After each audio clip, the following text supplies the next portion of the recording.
Petrol with எல்பிஜியோட அதுவும் ஒரு low பட்ஜெட்டில் ஒரு செடான் கார், அதுவும் ரீசனான மெயின்டெனன்ஸோட 2005 மாடல் எஃப்சி 30 அடி லைவ்ல இருக்கக்கூடிய ஒரு ஹோண்டா சிட்டி பெட்ரோல் வித் எல்பிஜியோட. பெட்ரோல் ரேட் இன்னைக்கு டாப்பில் போயிட்டு இருக்கு, நம்ம எல்லாருக்குமே தெரியும்.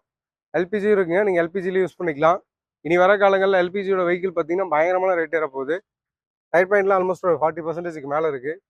இன்டீரியர்ஸ் பாருங்கள், ஒரிஜினாலிட்டியாகவே மெயின்டைன் பண்ணியிருக்காங்க. AC, power steering, power Windows எல்லாமே வந்துடும். எல்லாமே ஒர்க்கிங்கில் இருக்குது. மியூசிக் சிஸ்டமும் ஜேவிசியோட இருக்குது, ஒர்க்கிங்கில் இருக்குது. வெஹிக்கிளோட ஓவரால் அவுட்லுக்கு ரொம்ப சூப்பராக இருக்குங்க. இந்த வண்டியோட மார்க்கெட் ப்ரைஸ்னு பார்த்தீங்கன்னா இன்னைக்கு டேட்டுக்கு மார்க்கெட்டில் குறைஞ்சபட்சம் 160, 170 வரை வித்துட்டு இருக்க வண்டியை நம்ம ஃபாலோவர்ஸ்க்காக ஒரு ஆஃபர் ப்ரைஸில் வெறும் 1,38,000 கொடுக்க போகிறோங்க. இந்த வண்டிக்கும் ஆஃபர்னு பார்த்தீங்கன்னா உங்களுக்கு டேங்க் ஃபியூல் ஆஃபர் இருக்குது. அப்படி இல்லை அப்படின்னா நீங்கள் இன்சூரன்ஸ் போட்டுக்கலாம். ஒரு ரீசனான பட்ஜெட்டில் தான் நம்ம கோட் பண்ணியிருக்கோம். இந்த வண்டிக்கு டவுன் பேமெண்ட்டாக நீங்கள் கையில் வெறும் 50,000 இருந்தால் போதுங்க, தாராளமாக லோன் பண்ணி எடுத்துக்கலாம். மிஸ் பண்ணிடாதீங்க. இந்த வண்டிக்கு காரோ பைக்கோ ஏதோ எக்ஸ்சேஞ்ச் பண்ணி எடுக்கலாம், தாராளமாக நீங்கள் எக்ஸ்சேஞ்ச் பண்ணி எடுத்துக்கலாம். ஃபினான்ஸ் தேவைப்பட்டதுன்னா 50% வரை லோன் அரேஞ்ச் பண்ணி கொடுத்துடலாம். தேங்க்யூ.